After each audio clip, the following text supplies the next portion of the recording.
ওকে আমি হসপিটাল ভর্তি করাতে যাচ্ছি। দেখো। হ্যালো গাইস, তোমরা সবাই কেমন আছো? আমি খুব ভালো আছি।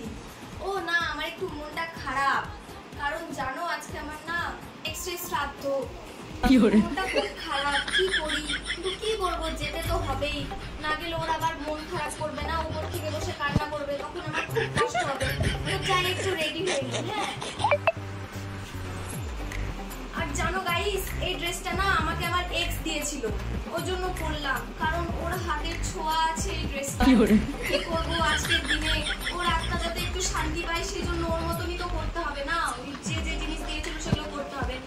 এই ফেস পাউডারটা আমার এক্সই আমাকে দিয়েছিল, তাই একটু মেখে নিচ্ছি। अपना मसीनिया पीस दे बुका हो, अपना मसीनिया में पीस दे बुका। কি আর বলি গাইস, আমার এত কষ্ট হচ্ছে, খুব কান্না পাচ্ছে গাইস। উফ, তুমি এত তাড়াতাড়ি কেন আমাকে ছেড়ে চলে গেলে? কি হলো? ওর মেকআপটা নষ্ট হচ্ছে, কিসে একটু মেকআপ করে নি।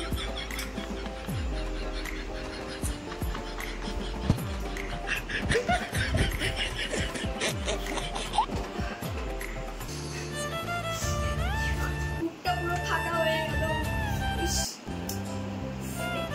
কি হলো?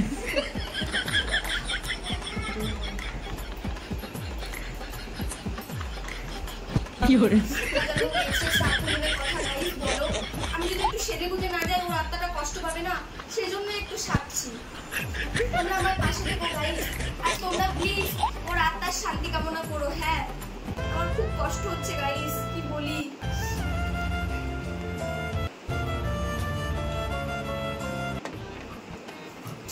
এই কি বললি? তোর এক্স? তার মানে তোর বয়ফ্রেন্ড ছিল? কতগুলো তোর এক্স ছিল বলতো? কি হলো? হাই ভগবান, তো মারি একদম শেষ করে দিব আমি।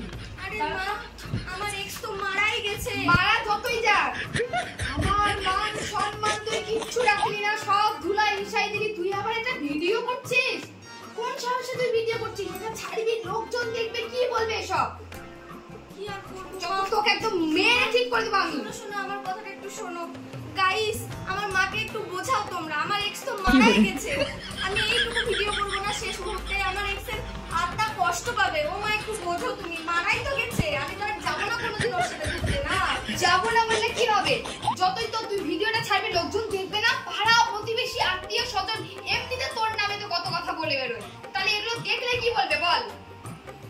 কি আর করবো মা, আমার তো কষ্ট হয় না। কষ্ট হয়? চল না কেন, তোর বাবার কাছে নিয়ে যাবো, তোর দেখাবো মজা আমি। চল চল। হ্যালো গাইস, তো আজকে আমি চলে এসেছি একটা নতুন মিনি ব্লগ নিয়ে। আজকে জানো আমার ঠাকুমা মারা গিয়েছে, তো তাই একটু শ্মশানে দেখতে যাব। আগের দিন তো মা আমাকে মারলে জন্য এক্সকেও দেখতে যাওয়া হলো না, আজকে তো যেতেই হবে, নিজের ঠাকুমা বলে কথা, তাই একটু মেকআপ করে নিচ্ছি। হ্যাঁ,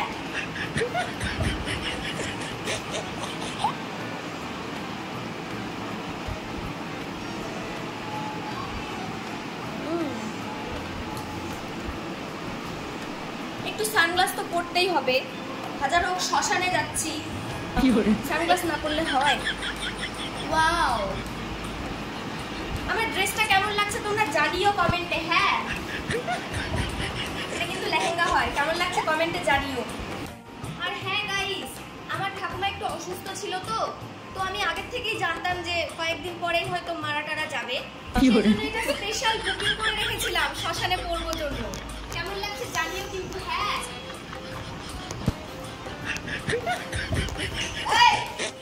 তুই সেই দিন এক্স এর ভিডিও বানাচ্ছিলিস, আর আজকে তুই ঠাকুমা রে চল তো, ঠাকুমাটা বেঁচে আছে, তুই ঠাকুমার ভিডিও বানাচ্ছিস? হ্যাঁ, কি লোকে পাগল বানানোর জন্য? ও সবার দেখছিস ভাইরাল হচ্ছে, টাকা ইনকাম করছে, বাড়ি বানাচ্ছে, ওটা দেখার জন্য, ভাইরাল হওয়ার জন্য নাকি? ভাইরাল হওয়ার জন্য ঠাকুমা তার শ্মশানে যাবে বলে নাকি? চল তো, ঠাকুমাটা বেঁচে আছে, শুনলে কি বলবে? মান সম্মানটা তুই সব আমাদের খাবি। কি বলে? হসপিটাল ভর্তি করাবো, হসপিটাল ভর্তি করে আমি ব্লগ বানাবো তোর ব্লগ। চল না চল, কেমন তাহলে তো ত্যায্য বন্যা করবো আমরা, তো বাড়ি থেকে বের করে দিব। কি বলছিস? ভাইরাল হলে অনেক টাকা পাবো। ওই টাকা দিয়ে বাড়ি হবে অনেক বড় বড়, 2-3টা বাড়ি করতে পারবা, এসি লাগাতে পারবা, ফ্রিজ কিনতে বাড়ি বাড়ি তাহলে তো আমি মারে আমি তো ব্লগ বানাবো, বানাই আমি বাড়ি করব। চল না তুই ওরে বাবা চেক করে দিবা একজন মানে তাহলে তার করছে। Guys welcome back to our mini blog. Guys দেখো এই যে আমার মেয়ে শ্রাদ্ধ বাড়ির ব্লগ বানাতে গেছিল না, ওকে আমি একদম মেরে শিক্ষা করে দিয়েছি। ওকে আমি হসপিটাল ভর্তি করাতে যাচ্ছি দেখো। আর তোমরা দেখতে দেখো, তোমাদের সঙ্গে দেখা হচ্ছে নেক্সট ব্লগে। টাটা। মা আমার খুব ব্যথা করছে মা। ঠিক আছে ঠাকুমার শ্মশান বাড়ি যাওয়ার ব্লগ বানাবি না? যেমন লাগে চল। কেমন লাগে ঠাকুমার শ্মশান বাড়ি যাওয়ার ব্লগ বানাচ্ছে? চল চল চল আর টোটালা চল।